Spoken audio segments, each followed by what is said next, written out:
Good morning, ladies and gentlemen. I'm meadsyreplays. Welcome back to the channel, and we have a brand new tank in the game, the Object 907. Basically a mix between a T62 Object 140 and a T22. It's very similar. However, the DPM is slightly less on this at nearly 3,400. Penetration is about the same other than the T62.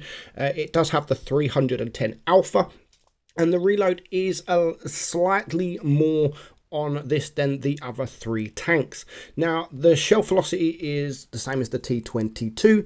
Aim time is the same as the Object 140. Not the best aim time and not the best gun dispersion either at 0.326. However, it does have 7 degrees of gun depression, and it does have 208 millimeters of turret armor and 100 millimeters of hull armor. So is it worth getting? Obviously, this tank is coming, or it has arrived in crates. Is it worth getting? I mean, it's a nice tank. It is a nice tank, and I love the camouflage. The Ruthless, it's called the Ruthless.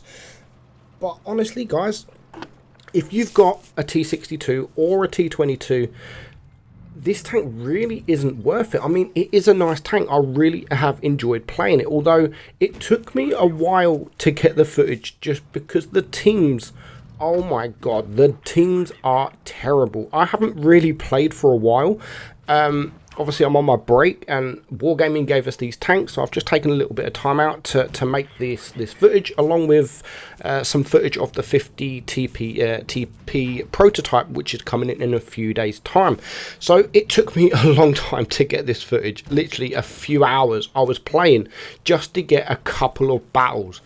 It is horrible out there. Whether that's the update, whether that is just how Blitz is now, I really don't know. But obviously the tank is coming.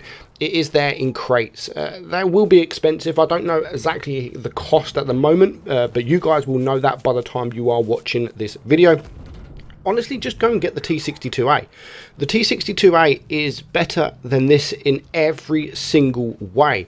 Every way. And of course, if you've got a T22, then you really don't need this tank. But it is a nice tank, and I would like to get the tank if it wasn't in crates. If it was direct sale, which eventually it will be, it will come for 20k gold, and then in the future maybe 15k gold.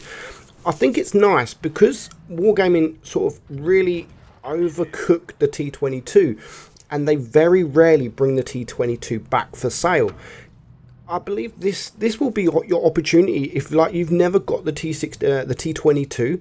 I do think that this is your opportunity, or this will be your opportunity in the future to get something like the T22, very similar to the T22, for gold. I don't think Wargaming won't sell this for gold, unlike the T22.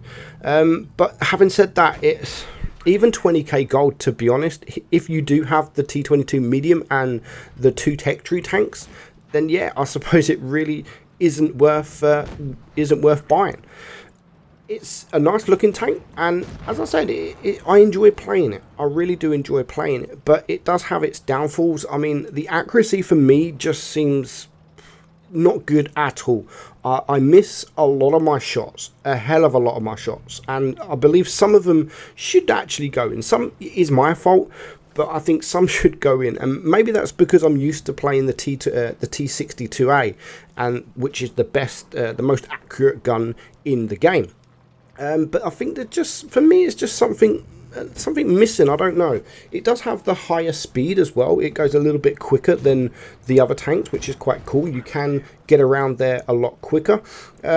I would definitely use this tank with the calibrated shells, because the penetration, I mean, 240 is not the best, and you can get it up to 252 when you are running the calibrated shells. So I would definitely recommend using the calibrated shells, because I have been in some situations where I can't even pen a E100's hatch. I do struggle to pen a lot of tanks when I'm not running that calibrated shells. I mean, these battles here, I'm not running calibrated shells. I'm running the rammer because I just wanted to see how the rammer is. Will my penetration work even in front of heavies? I mean, you even struggle to pen an IS-7 like the bottom plate with this tank, unless it's sort of looking directly at you and it's sort of on a slant, on a hill. Then yeah, you can pen it, but definitely run this with calibrated shells. It will help. Even mediums, I do struggle to pen some mediums as well. So overall, definitely not worth it. Definitely not worth the crates. I know people are going to buy the crates, of course, because it's a brand new tier 10 tank in the game. But don't waste your money. Just wait a few months. Wargaming will resell this tank 100%.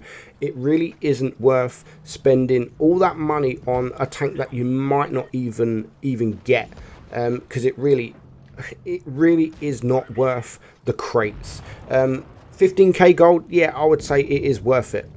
And there are going to be a few people out there that like the tank, that think the tank is absolutely amazing. I do like the tank. I'm not saying I don't like the tank, but I just think it's a kind of a mix between in the middle of a T62 and an Object 140. In fact, it actually has a worse turret than the 140. So out of the three tanks, this does have the worst turret, and you can feel that. You can feel that. You're getting penned. I mean, this game here, you can see the T55. He was penning us. Yes, he was bouncing us as well.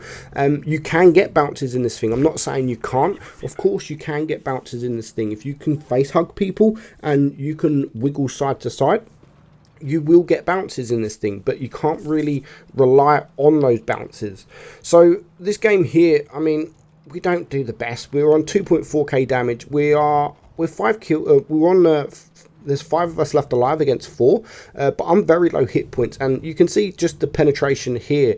Like, yeah, we can pen the bottom plate if we're sitting still, but we really do sort of struggle. So calibrated shells, I think, is a must, and a little mistake there from me, but I managed to stay alive. The E75 actually low rolled and kept me alive, and that actually changes the game, because I do actually win us this game, because we are losing on supremacy points. No one wants to go cap bases because they are all losing hit points. They're all kind of lowish hit points. So I need to flank around. Enemy got 2 bases, so I need to either get some kills very quickly or go and sit in A. But seeing as I've now got behind these 2 tanks, I really need to take these out because they're on 900 supremacy points now. So I really want to take these guys out. The Badger does take out the E4, and now I can focus on the T57 Heavy, who is a one-shot, and we are going to be able to take him out just to ease a little bit of pressure, and because now it's a 3 against 2, and if our waffle dies here, it will be game over. But luckily he does, or the Death Star does take out the E75, and just before we lose, I mean 985 supremacy points, I do manage to get the kill. So overall, definitely not worth the crates. Maybe in the future when it comes for gold, yes, but other than that, it is a nice tank. If you do manage to get the tank, you are getting a nice tank, but don't think it's a T22 or a T62. It is slightly worse. Hope you enjoyed it, guys. I'm Meadsy. I'll catch you all soon. Bye bye.